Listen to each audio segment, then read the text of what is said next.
Hi, we're here with a glimpse with Atticus Batacan, who played Daryl in The Walking Dead and had the pleasure of working with Gillian on bringing that character to life.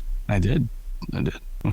Actually, we should just jump in with you telling your story of how you came to this, because really it's fantastic. So you can go. Well, I received the audition notice through my agent, and I looked at it and I went, oh man, okay, so The Walking Dead. So I'm a fan of the show. I'm a fan of the comic book. So it was very fitting when these came through. And I looked up and I looked at the characters that they were needing at the time.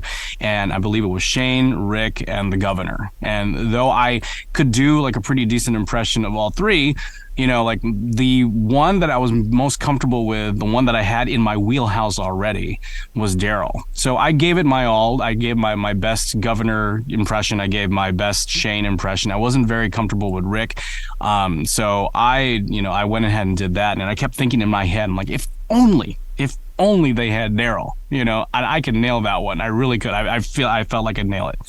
I found myself, though I did not like the character of Daryl when they brought him in because he's not a part of the comic book, he became something that I just kept imitating. I just kept imitating his I just loved his quotes. I loved his off the cuff quotes. I loved everything about him, and I just kept imitating him as the show went on, And so when 2 weeks after these first set of auditions came through, and I see another audition come through, and I see Daryl as the need, I went, oh my gosh, here we go. And I just kind of like mentally prepared. I was like, I need to seal myself in this room, take the kids out. I need to really like focus, and I really gave it my all. And I don't know how many times I edited it just to kind of get the right take every time.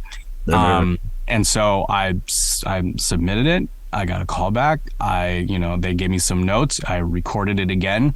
And if I don't hear back, I let it go. You just tell yourself, you got to let it go. Right. And I think it was 5:48 in the morning. I hear my phone. I just look at it, and my eyes just went.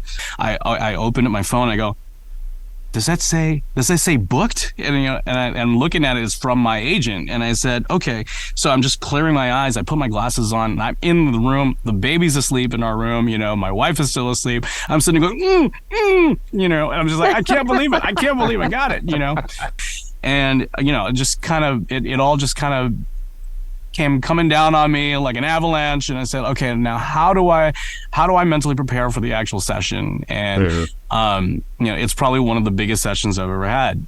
So I drove to Burbank like on a cloud, really, just like, I can't find my way to Burbank, gonna record this thing. Exactly. Pictures. Exactly. Yes.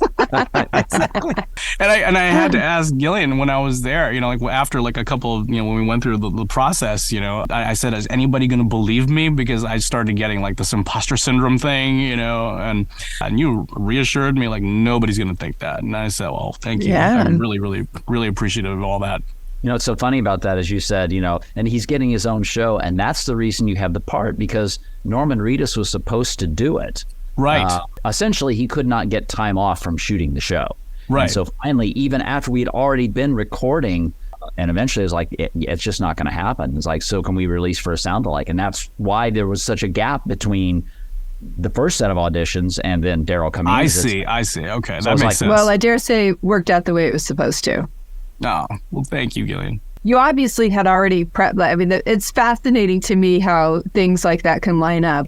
And I'm just wondering, in the session, how did you deal with finding his emotional life? When I started voicing him, I would do it also offhand, like not along with the show. I would do it just, even when I'm reading like certain things about him, I have it in the back of my head of what his voice sounds like. And when you gave me more script to read, when I gave me more text to read, I go, okay, so let's step back for a second and see like how much of the emotion he puts into that line. He's conflicted, he's complicated, he's just a solid rock. And when he does give the emotion, he lets it all go.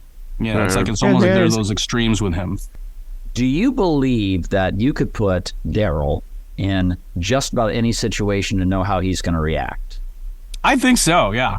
I can do it. I can definitely do it. Like if he woke up in the morning and, saw like whoever his love interest would be, like cooking, and he wanted to add salt to the pan or something like that, it would be a very like, hey, morning. Did you season that? Okay, I think you can probably give it a little bit more seasoning. Maybe some herbs of Provence or something, Could you try that?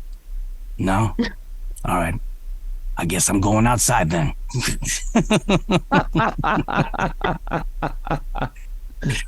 So because this is one of the things that both Gillian and I preach a lot when we got the opportunity to talk about that, and that's knowing your character so well that you can do stuff like that. So what if you're going to take Daryl, and now instead of him being Daryl, well, you still have to be the same character, right? Right. But what happens if Daryl is, like 60 and, and living somewhere else? I mean, do you feel like you know him well enough that you could like put him in like different ages or different places in the universe? Yes. Yeah. I do think about that from time to time. Like during the session, I remember, saying, do you want me to go back to Daryl in first season or Daryl as he is now? Because there was a very big difference by the way he says things, how he gives off how he expresses certain sentences and how he would say sentences versus how he would do it today. Yeah, he's a good character. He really is. He's a really good character. No, I love the complicated life that he has, and trying to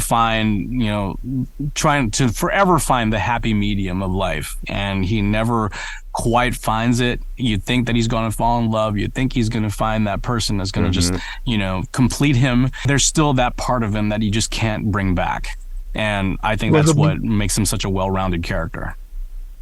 Atticus, thank you very much. Really looking forward to the game coming out. And I got to say, I thought you were absolutely spectacular in that. Every time I hear Daryl reference and stuff, I almost forget that it's not Norman Reedus. So that's wonderful stuff.